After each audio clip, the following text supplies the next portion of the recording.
LSRW पहले निकालो। नहीं लिखना नहीं है, आप लोगों के पास है, तभी आ गया होगा। जब जान लो LSRW, ये रीड में पूछा था आपसे, है ना? LSRW इसके प्रोपाउंडर हैं, मतलब जिन्होंने ये LSRW वाला ऑर्डर, ये क्रम जिन्होंने तय किया, वो है John Albert right, J.A. Right. 1848 से 1924 इनका लाइफ टाइम है, कोई नहीं पूछेगा ये सब, जस्ट J.A. राइट, LSRW, ये याद रखो। लैंग्वेज इज द टूल, ये आवाज भी है, लैंग्वेज इज द टूल, पंखा बंद कर दो ना, अभी तक जरूरत भी नहीं है, राइट। बस ये आवाज बहुत गंदी है, अभी ऐसी कोई गर्मी नहीं है। Language is the tool, language वह माध्यम है through which a human communicates his thoughts, ideas and emotions. Language वह माध्यम है जिससे कि मनुष्य अपने विचार, उसके जो ख्याल हैं या उसकी जो भावनाएं हैं, उनको दूसरों तक पहुंचाता है। लैंग्वेज टीचिंग, किसी भी भाषा को पढ़ाना क्या है? Basically is the ability to teach a second language. ये बात समझो, फर्स्ट लैंग्वेज कोई नहीं सिखाता, जो पहली भाषा बच्चा बोलता है ना, वो कोई नहीं सिखाता, पर सेकेंड लैंग्वेज के लिए टीचर की आवश्यकता पड़ती है। Language teaching is the ability to teach a second language most effectively, सबसे प्रभावशाली तरीके से सेकेंड लैंग्वेज को पढ़ाया जाए टू चिल्ड्रन या students. A good language teacher is able to do this. जो अच्छा लैंग्वेज टीचर होता है वो इस काम को कर पाता है। लैंग्वेज कंप्राइजेस 4 स्किल्स, ये ध्यान रखो, मैंने आपको कराया है। कंसिस्ट ऑफ, कंप्राइजेस के बाद प्रेपोजिशन नहीं आएगा, कंसिस्ट ऑफ और कंप्राइजेस के बाद प्रेपोजिशन नहीं आएगा। Language comprises 4 skills, consist of वाला मीनिंग ही है कंप्राइजेस में, बस ऑफ नहीं आएगा। कंसिस्ट में ऑफ आता है, कंप्राइजेस में कुछ नहीं आएगा। क्या क्या है वो skills? Listening, speaking, reading and writing. किसी मेथड में कोई स्किल्स को इंपॉर्टेंस देते हैं और किसी और मेथड में किन्हीं अन्य स्किल्स को इंपॉर्टेंस देते हैं। तो जैसे जीटी मेथड में कौन से 2 स्किल्स हमारे इग्नोर हो जाते हैं? स्पीकिंग एंड लिसनिंग, और जिन पर स्ट्रेस है वो है reading and writing. Since listening and reading are used as channels for receiving information. देखो, आप सुनते हो तो कानों से बाहर का इंफॉर्मेशन अंदर जाता है, आप रीड करते हो तो आंखों से इंफॉर्मेशन अंदर जाता है। इसलिए इन 2 स्किल्स को रिसेप्टिव स्किल्स कहते हैं, क्योंकि सुनते हैं, पढ़ते हैं तो बाहर का इंफॉर्मेशन अंदर जाता है, इसलिए इन 2 स्किल्स को रिसेप्टिव स्किल्स कहते हैं। These 2 skills are called receptive skills. पर जब आप बोलते हो और जब आप लिखते हो तो आप प्रोड्यूस कर रहे हो, अपने अंदर से कुछ निकाल के बाहर डाल रहे हो, कोई और सुनेगा, कोई और उसे पढ़ेगा। वो 2 स्किल्स कौन से? स्पीकिंग एंड राइटिंग आपके प्रोडक्टिव स्किल्स हैं। दूसरे के लिए क्या बन जाएंगे? Receptive skills. जो आपने लिखा वो दूसरे के लिए रिसेप्टिव है, आपके लिए प्रोडक्टिव है। जो आपने बोला, अभी मैं बोल रही हूँ तो मेरा प्रोडक्टिव स्किल है स्पीकिंग, और आपका लिसनिंग रिसेप्टिव स्किल है। Speaking and writing are used as channels for sending information. So these two skills are called productive skills. J.A. Bright proposed the LSRW order of teaching for the purpose of learning English as a foreign language. आपको जो basically ये 4 skills में कौन सा method कौन use कर रहा है, कौन सा मेथड कौन यूज कर रहा है, ये एक बात है। दूसरा, पर्पस ऑफ फॉरेन लैंग्वेज क्या है? जब जीटी मेथड आया, जैसा कि कल अपन ने देखा था और आप लोगों ने पढ़ी रखा है ये सारी चीजें, जीटी मेथड जब आया तो वो लैटिन वैटिन से इन्फ्लुएंस होके आया। तब फॉरेन लैंग्वेज को सीखने का मकसद एक ही होता था, किसी दूसरे देश के संस्कृति और साहित्य को जानना, ओनली सो मच। ये गोल है जीटी का। अब हम जा रहे हैं टुवर्ड्स डायरेक्ट मेथड, और अब यूरोप में बहुत सारे परिवर्तन आ गए। क्या क्या परिवर्तन आ गए? अगर हम यूरोप को देखें तो औद्योगिकरण, इंडस्ट्रियल रेवोल्यूशन आ गया, औद्योगिक क्रांति आ गई थी। औद्योगिक क्रांति आएगी, फैक्ट्री सेटअप होंगे, माल का प्रोडक्शन होगा तो उन्हें बेचना भी तो होगा। तो बेचने के लिए यूरोप के सारे देश आपस में संबंध बनाएंगे, ट्रेड रिलेशंस। तब कैसे बोलेंगे, भाषा कैसे बोलेंगे? तब उनको कल्चर से मतलब नहीं है, लिटरेचर से मतलब नहीं है, उनको तो माल बेचना है, पैसा कमाना है। उस पर्पस से उनको लैंग्वेज लर्निंग की आवश्यकता है। अब क्या होगा? A purpose of learning a foreign language will change. अब लिटरेचर एंड कल्चर मकसद नहीं रहेगा, कम्युनिकेटिव एबिलिटीज। मैं जो कहना चाहता हूं तुम समझ सको, और तुम जो कहना चाहते हो मैं समझ सकूं, ये पर्पस हो जाएगा। और इसलिए अब डायरेक्ट मेथड आएगा। ओके, सो नेक्स्ट हम चलें between GTM and the direct method. देखो मैं करा रही हूँ, मैं नहीं कह रही हर चीज इसमें याद करना है। एक बार रीड कर लो ताकि ऐसा ना लगे कि हमने कुछ छोड़ दिया, है ना? क्योंकि सेकेंड ग्रेड 3 इयर्स बाद आएगा तो हम रिस्क नहीं ले सकते। क्यों आया डायरेक्ट मेथड, ये देखना है। ऐसी क्या कमियां थी GTM में और क्या जरूरत आ रही थी एक नए मेथड को डेवलप करने की? This is what we are going to study. In the mid and late 19th century, opposition to the GT method gradually developed in several European countries. GT method का विरोध होने लगा। Thus began the reform movement. इसके बारे में थोड़ा सा जान लो। रिफॉर्म मूवमेंट का मतलब जीटी मेथड की कमियों को सुधारा जाए। ये तो माना कि लैंग्वेज, फॉरेन लैंग्वेज सीखना हमारे लिए उपयोगी है, ये तो मान लिया, पर वो पुराना मेथड चल नहीं रहा, अब हमें कुछ नया ढूंढना पड़ेगा। तो रिफॉर्म मूवमेंट, तो इसमें कुछ खास 3-4 नाम आएंगे। which laid the foundations for the development of new ways of teaching languages। और कौन से तरीके हो सकते हैं विदेशी भाषा सीखने को? and raised controversies, और फिर बहुत सारे विवाद खड़े हो गए।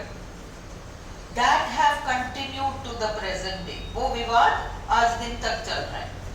पहले तो कल्चरल था, purpose of learning foreign language, फिर इकोनॉमिक हो जाएगा, औद्योगिकरण वगैरह वगैरह वगैरह। देखते देखते लर्निंग सेकेंड लैंग्वेज का गोल सोशल हो जाएगा। जैसे जैसे दुनिया छोटी होगी, इधर के लोग शादी करके उधर जाएंगे, भाषा नहीं आती, यूएस में बस गए, लैंग्वेज सीखनी पड़ेगी, लड़की की शादी हो गई, लड़का अमेरिका बैठा हुआ है, सोशल फंक्शंस। तो लैंग्वेज जो कल्चरल कॉन्टेक्स्ट में शुरू हुई, इकोनॉमिक में गई, और इकोनॉमिक का सीधा सीधा प्रभाव हमेशा सोशल रहता है, हमेशा। ओके, तो विच लेड ये हो गया, continue to the present day. In Germany, England and France and other parts of Europe, new approaches to language teaching were developed by individual language teaching specialists. देखो, ये जो थे individual language teachers जो थे, उन्होंने अपने अपने विचार रखे, इसलिए वो बहुत ज्यादा लोकप्रिय नहीं हो पाया। जब एक संस्था काम करती है, लैंग्वेज एसोसिएशन काम करती है, तो वो अपने रूल्स बनाती है। इंडिविजुअल में कितनी वो समझदारी वाली बातें कर ले, उसमें ज्यादा दम माना नहीं जाता। पर इन इंडिविजुअल्स ने जो काम शुरू किया, वो ही बाद में आधार बनेगा डायरेक्ट मेथड का। तो इसलिए each of these specialists had a specific method for reforming the teaching of modern languages. तो अभी हम जो नाम देखेंगे, इन लोगों ने जीटी मेथड में कुछ बहुत बेसिक कमियां देखी और उनको ठीक करने का इन्होंने प्रयास किया, पर इनके प्रयास सारे इंडिविजुअल लेवल पर रहे। Some of these specialists such as C. Marcel, T. Prendergast and F. Cohen, और एक दो और नाम है जो डायरेक्ट मेथड में आ जाएंगे हमारे पास, put forward ideas that are of historical interest। अब हम जस्ट ब्रीफ में देखते हैं कि लोगों ने क्या कहा, है ना, भले वो नाम से ना पूछे। डायरेक्ट मेथड में लैंग्वेज, उसी टारगेट लैंग्वेज में कम्युनिकेट करने की एबिलिटी को वो डेवलप करना चाह रहे हैं। तो अब ये लोग क्या करेंगे, ये जीटी मेथड की कमियों को देखेंगे और कहना शुरू कर देंगे कि बच्चा आखिर फर्स्ट लैंग्वेज सीखता कैसे, कोई सिखाता थोड़ी है। बच्चा सुनता रहता है और अचानक उसके अंदर से भाषा फूटती है। तो सेकेंड लैंग्वेज में भी सुनाओ बोल पड़ेंगे, इस डायरेक्शन में जा रहे हैं अब हम।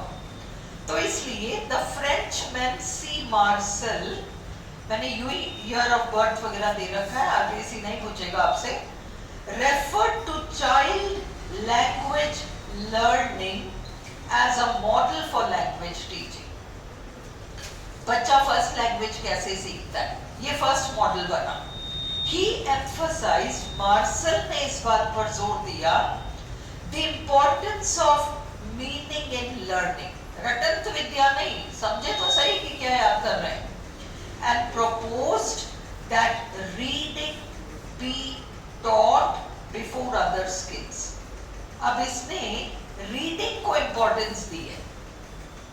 He tried to locate language teaching within a broader educational framework। तो मार्सेल डायरेक्शन बदल रहे हैं, कह रहे हैं फर्स्ट लैंग्वेज लर्निंग की तरफ जाना चाहिए, क्योंकि बात स्कूल्स की हो रही है, इसलिए उन्होंने रीडिंग एबिलिटीज को सबसे ज्यादा महत्व दिया है।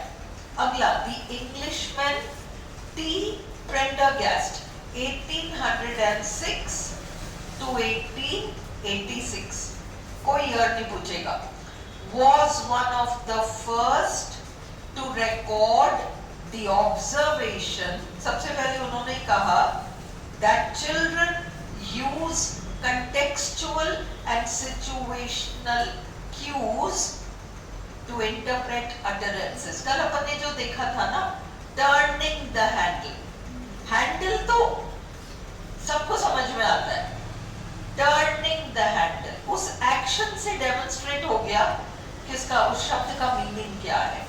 रिसर्च जो होता है कभी भी एक व्यक्ति नहीं करता, रिसर्च एक चेन है, और हम रिसर्च ही पढ़ रहे हैं मेथड्स में, एक चेन है।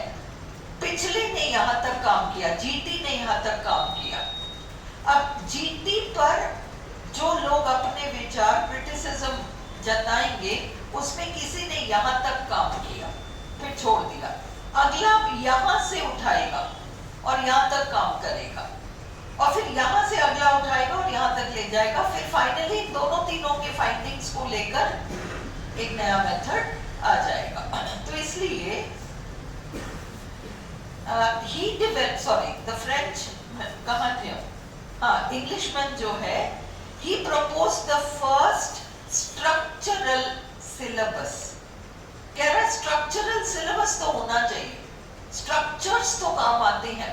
याद रखो GT method 100% structural method नहीं है, but काफी कुछ structural method है। और अब हम जिस method की तरफ जा रहे हैं वो structural नहीं है। Understood? He proposed the first structural syllabus, advocating that learners be taught। structural syllabus किसने propose किया ये जान लो, प्रेंडरगास्ट ने किया है। advocating that learners be taught the most basic structural patterns occurring in the language। कल अपन ने देखा था ना कि इंडिया में पता नहीं कितने 572 कितने स्ट्रक्चर्स उन्होंने डिजाइन किया, प्राइमरी में यहाँ से यहाँ तक, मिडिल में यहाँ, प्राइमरी में नहीं तुम्हारे सेकेंडरी एंड सीनियर सेकेंडरी में यहाँ से यहाँ तक, वहां से वहां तक, बाकी कॉलेज, प्राइमरी मिडिल में तो है ही नहीं लैंग्वेज। तो इसलिए उसने कुछ basic structures in this way ऐसा करके he was anticipating an issue। वो एक ऐसे मुद्दे को पहले ही उठा रहे थे जो कि आगे हम सिचुएशनल लैंग्वेज टीचिंग जिसको ओरल अप्रोच कहते हैं उसमें हम देखेंगे। Anticipating an issue that was to be taken up in the 1920s and 1930s।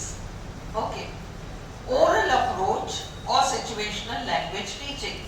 Situational language teaching आपकी ओरल अप्रोच है, पर डायरेक्ट मेथड भी आपका ओरल अप्रोच ही है, रिटन में नहीं इंपॉर्टेंस दे रहा। The Frenchman F going 1831 to 1896 is the best known of these mid-19th century reformers। इन तीनों में भी मार्शल, प्रेंडरगास्ट और गोइन में से भी ये फ्रेंचमैन सबसे ज्यादा फेमस हुआ। He developed an approach to teaching a foreign language based on his observation of children's use of language। बच्चे कैसे भाषा सीखते हैं, उन्होंने उस चीज को स्टडी किया और उसके बेसिस पे उन्होंने कुछ तरीके निकाले, टेक्निक्स निकाले। His method used situations and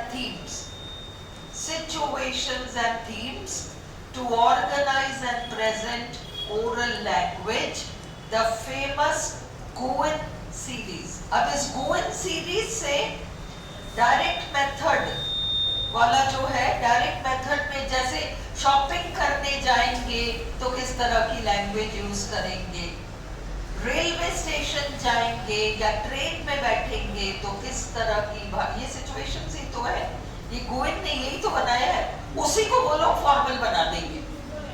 तो his method used situations and themes to organize and present oral language, the famous Goen series, which includes sequences of sentences related to activities such as chopping wood। पहले हम कुल्हाड़ी उठाएंगे, फिर हम अगला दो करेंगे, फिर क्या करेंगे, फिर क्या करेंगे, सीरीज ऑफ वर्ब्स और फिर फ्रेजल वर्ब्स, फिर उसमें एडवर्ब्स और फिर डिग्रीज ऑफ एडवर्ब्स, इस तरीके से। फिर किसी और में वो नाउन, फिर उसमें प्रेपोजिशंस, फिर उसमें एडजेक्टिव्स, फिर उसमें डिग्रीज ऑफ कंपैरिजन, ऐसे वो चलाएंगे सीक्वेंस में। तो related to chopping wood and opening the door। Example, I walk towards the door। Teacher है ना, बच्चा बोलेगा I walk और चलेगा। I draw near to the door। I draw near, बहुत बेसिक फ्रेज सीख रहा है। I draw nearer to the door। I draw nearer, दो कदम और आगे बढ़ाएगा। अब उसको एडवर्ब का डिग्री ऑफ कंपैरिजन समझ में आ गया, नियरर का मतलब। फिर I reach the door, reach मतलब एग्जैक्ट पॉइंट है ना, I reach. I stop at the door. I stop. I stretch out my arm. I stretch out. Phrasal verb आ गया. I take hold of the handle. Take hold of. उसने सीख लिया. I turn the handle. I turn. I open the door. I open and so on. ऐसे एक situation या context बनाकर उन बच्चों को सिखाया जाता था. गोविंद का ये स्कीम था. गोविंद्स एम्फसिस, गोविंद ने जोर दिया on the need to present new teaching items in a context कि अब नई नई चीजें उनको सिखानी पड़ेगी that makes their meaning clear. अब can you see what is happening? Translation is not happening, demonstration is happening. बच्चे को कैसे सिखाने, GTM में कैसे सिखाते थे? ट्रांसलेशन, सेंटेंस का सेंटेंस ट्रांसलेट करो. यहाँ कैसे सिखा रहे? I turn the handle, I draw nearer को डेमोन्स्ट्रेट करके सिखा रहे. ट्रांसलेशन नहीं कर रहे. अब डायरेक्शन बदल रहा है. And the use of gestures and actions to make the meaning clear later became part of such approaches and methods as situational language teaching and total physical response. हमारी शायद situational language teaching है, course में है STL है, SLT बल्कि SLT है, structural है. Structural method है या नहीं है? स्ट्रक्चरल है. स्ट्रक्चरल है तो स्ट्रक्चरल तुम समझ ही नहीं सकते विदाउट सिचुएशनल. उन्होंने नहीं दिया होगा तो भी होगा. सिचुएशनल है क्या, एक बार चेक करो. नहीं है, पर situational you'll have to know. Structural के साथ जुड़ी हुई चीज है situational, so you'll have to know. चलो, total physical response they will not ask. The reform movement. अब हम रिफॉर्म मूवमेंट देखते हैं. अब आपका आ जाएगा फोनेटिक्स, फोनोलॉजी, है ना, पेडागोजी, सब आ जाएगा. Marcel Prendergast and Goin did much to promote alternative approaches to language teaching. Structural है ना, हाँ, तो उसके साथ सिचुएशनल करना पड़ेगा. But एक साथ ही कर लेंगे. But they did not get wide attention. Prendergast और इसके Goin को कोई इंपॉर्टेंस नहीं मिली. Prendergast and Goin. From the 1880s, Henry sweet नाम के एक प्रोफेसर थे इंग्लैंड में, फोनेटिक्स के एक्सपर्ट थे. उन्हीं के ऊपर आपके एमए फाइनल का जो वो पिग्मेलियन है ना, प्रोफेसर हेनरी हिगिंस, वो बेस्ड है. तो ये हेनरी स्वीट एक व्यक्ति थे जो फोनेटिक्स के एक्सपर्ट थे. तो Henry Sweet in England, Wilhelm Viktor in Germany and Paul Passy in France अब ये नेतृत्व प्रदान करने लगे लैंग्वेज चेंज के डायरेक्शन में. आरपीएससी शायद इतना नहीं पूछेगा, फिर भी एक रीडिंग लगा लो भाई. रीडिंग लगा ली तो एक और रीडिंग तुम घर पे लगा लेना तसल्ली के लिए. The discipline of linguistics was revitalized. Linguistics, language से संबंधित, इसमें एक नई जान भर दी गई. क्या किया गया? Phonetics, the scientific analysis and description of speech sound systems in languages was established. इसको शुरू किया. This gave new insights into speech processes. इससे भाषा कैसे सीखी जाती है, इसके बारे में नई नई बातें समझ में आई. Linguists emphasized, भाषा से संबंधित जितने विद्वान थे लिंग्विस्ट्स, उन्होंने इस बात पर जोर दिया that speech rather than the written word was the primary form of language. तो इसलिए अब ये चेंज आया कि स्पीच को इंपॉर्टेंस दो, राइटिंग को मत दो। अब क्या क्या चेंजेस हैं? The international phonetic association was founded in 1886 and उसी का एक अंग, it's international phonetic alphabet was designed.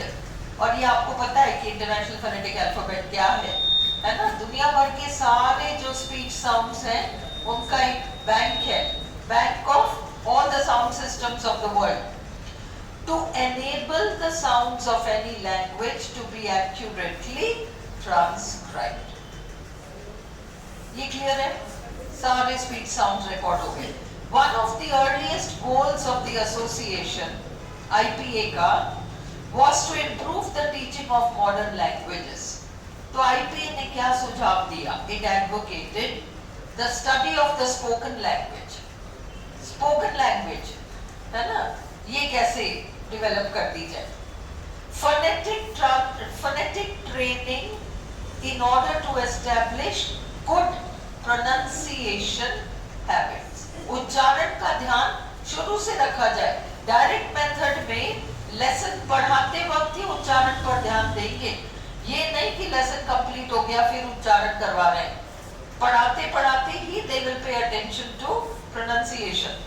The use of conversation texts and dialogues to introduce conversational phrases and idioms. तो dialogue जो texts में आते हैं उनको वो use करेंगे to introduce conversation। ये सब होना चाहिए, सुझाव है, IPA के सुझाव है। An inductive approach to the teaching of grammar. Teaching new meanings through establishing associations within the target language rather than by establishing associations with the native language. कल हमने देखा था, बच्चे ने पूछा था gorgeous, no understand gorgeous, तो teacher ने कहा था बहुत खूबसूरत। अब वो ऐसा नहीं करेंगे, वो टारगेट लैंग्वेज में ही एक सिंपलर वर्ड ढूंढेंगे rather than using the native language to explain. ये क्लियर है आप लोगों को? विक्टर स्वीट, विक्टर है, फिर स्वीट है एंड अदर रिफॉर्मर्स, है ना? विक्टर अलग है, स्वीट अलग है, एंड अदर रिफॉर्मर्स, या इनके नाम अपन पीछे देख चुके हैं अभी। In the late 19th century shared many ideas. In general the reformers believed, अब ये लोग क्या मानते हैं कि फॉरेन लैंग्वेज टीचिंग में क्या होना चाहिए? The spoken, ये शीट याद रखना, the spoken language is primary। मतलब क्या था? इंटेलेक्चुअल, दो तरह के रीजंस होते हैं किसी नई चीज के आने में। एक तो उसकी जरूरत है, उसकी जरूरत है, और दूसरा क्यों जरूरत है, कौन से एरियाज में, मतलब जरूरत है, क्यों जरूरत है? इकोनॉमिक, ट्रेड, ये सब जरूरत है। अच्छा ठीक है, वो सब जरूरत है। तो अब क्या किया जा सकता है चेंज के नाम पर एग्जिस्टिंग सिस्टम में? वो शीट ये है तुम्हारा, जो फोनेटिक्स वगैरह, इन सब चीजों को करके वो समहाउ लैंग्वेज को स्पोकन तक ले जाएंगे रिटन से। The spoken language is primary and this should be reflected in an oral based methodology. Direct method आपका टुवर्ड्स ओरल मेथोडोलॉजी होगा। The findings of phonetics should be applied to teaching and to teacher training. ये सब BEd में ही लागू कर दो। Learners should hear the language first before seeing it in written form. ये reformers का वो है, इसको लिसनिंग को पहले करो। Words should be presented in sentences and sentences should be practiced in meaningful contexts and not be taught as isolated disconnected elements. इनको एक कॉन्टेक्स्ट में शब्दों को इंट्रोड्यूस करो। पहले सेंटेंसेस, सबसे पहला काम जीटीएम में सेंटेंसेस को ट्रांसलेट करते थे, करवाते थे, और फिर अगर वोकैब्युलरी में कोई डिफिकल्ट वर्ड फंसता था तो फिर टीचर उसमें हेल्प करता था और फिर वो सिनोनिम्स और एंटोनिम्स कराते थे, ये तरीका होता था। अब and not to be taught as isolated, disconnected elements. The rules of grammar should be taught only after the students have practiced the grammar points in context. What is grammar points in context? Context है दरवाजा खोलना, grammar point है degrees of comparison, adverb में, that's a point. Okay, grammar point है वो in context. अगर दरवाजा खोलने वाला संदर्भ है तो उसमें वो ड्रॉ, उन्होंने फ्रेजल वर्ब्स कराए, वो भी एक ग्रामर पॉइंट है। फिर उन्होंने डिग्रीज ऑफ कंपैरिजन कराया, वो भी एक ग्रामर पॉइंट है। इन सबको पक्का कराओ in context, that is grammar should be taught inductively. Trans कल हमने देख लिया, inductive deductive. Translation should be avoided although the native language could be used in order to explain new words or to check comprehension. ये F वाला point जो IPA ने सुझाव दिया था, ये डायरेक्ट मेथड ने अपनाया नहीं और वो एक डिफेक्ट है डायरेक्ट मेथड का। डायरेक्ट मेथड में क्या होता है, इंग्लिश टू इंग्लिश। अब उस चक्कर में एक बच्चा किसी चीज का मीनिंग पूछता है और टीचर को दुनिया भर का मेंटल जिम्नास्टिक्स करना पड़ता है, तब जाकर वो एक समानार्थक शब्द इंग्लिश में बच्चे को दे पाता है। जबकि 5 सेकंड में वो एक हिंदी का शब्द दे देता तो बच्चा वैसी चीज को समझ लेता, but no, that is not allowed. और इसलिए करते रहो वो जिम्नास्टिक्स और ढूंढो वो, और ना उसको समझ में आए, क्योंकि टीचर्स खुद स्पोकन लैंग्वेज में बहुत ज्यादा फ्लुएंसी रखते ही नहीं है, इसलिए ना तो वो ढूंढ पाते और वो ना ढूंढ पाए तो फिर वो बच्चों को क्या दें। ये डिफेक्ट है डायरेक्ट मेथड का, और ये सुझाव नहीं अपनाया गया IPA का कि डिफिकल्ट वर्ड्स को तो नेटिव लैंग्वेज में चलने दो।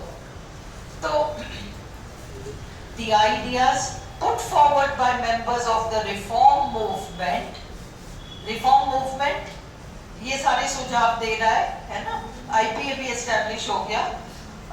In developing principles of language teaching out of naturalistic principles, GTM को अननेचुरल मेथड बताया है और अब ये नेचुरलिस्टिक प्रिंसिपल्स की तरफ जा रहे हैं। नेचुरलिस्टिक प्रिंसिपल्स का मतलब बच्चा जैसे फर्स्ट लैंग्वेज सीखता है, कोई सिखाता नहीं है, टीचर नहीं लगाते, ट्यूशन नहीं लगवाते, क्लास नहीं जाते, स्कूल नहीं जाते, खुद सीखता है बच्चा, वो नेचुरल मेथड है।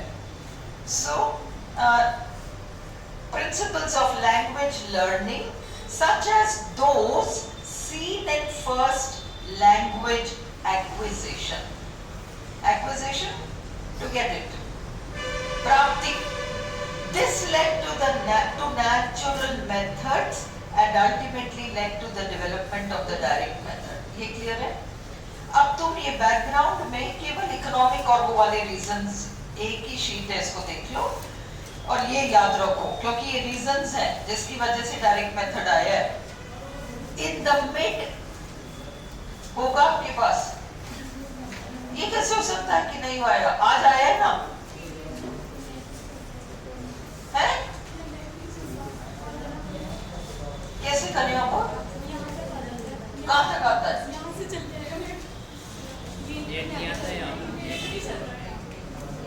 कितों की बात नहीं है अभी, इसको बंद कर दो, कोई बात नहीं, अगला वीडियो बन जाएगा। चलो, background to the direct method. अभी देखो, ये इकोनॉमिक रीजंस है ना, और ये इकोनॉमिक रीजंस इतने स्ट्रॉन्ग हैं कि अब इनको झक मार के कोई मेथड निकालना पड़ेगा जिससे कि लैंग्वेज सीखी जा सके, बोलना, लैंग्वेज बोलना सीखना पड़े, है ना। जहां अर्थ की बात आती है वहां सब कुछ स्पीड अप हो जाता है। फाइनेंसेस की, इकोनॉमी की बात आती है तो सब कुछ स्पीड पकड़ता है। अब इंडस्ट्रियल रेवोल्यूशन आ गया, ये हो गया, वो हो गया, है ना। In the mid and let 19th century, Europe experienced a need to develop oral proficiency in foreign languages. Oral proficiency, दक्षता, मौखिक oral proficiency, dakshata in foreign languages. Language teachers had already found GTM inadequate. उन्होंने उस चीज को बिल्कुल ऐसे पाया कि सफिशिएंट नहीं है एंड इनएफेक्टिव, ये काम नहीं करता in developing communicative ability in learners. जो बोलने की क्षमता है वो विकसित नहीं हो रही. These language teachers are often referred to as reformists and strongly advocated an alternative method in which language was presented in contexts, by situations, and the mother tongue was avoided. Mother tongue का interference मतलब language learning में बाधा है. Too much of mother tongue language learning में बाधा है. They felt that a foreign language should be taught without translation and without the use of the mother tongue. Meaning should be conveyed through action and demonstration. Turning the handle, drawing nearer. Demonstrate करो, समझ में आ जाएगी उन्हें. ठीक है. Its principal advocates were Prendergast 1806 to 1886 and Sauber 1826 to 1907. कोई नहीं पूछेगा संबंध. They advocated the natural method, also known as psychological method, reform method, phonetical method, phonic method, anti-grammatical method. इन सब इस खिचड़ी में से direct method निकला है. It is this method that later on came to be known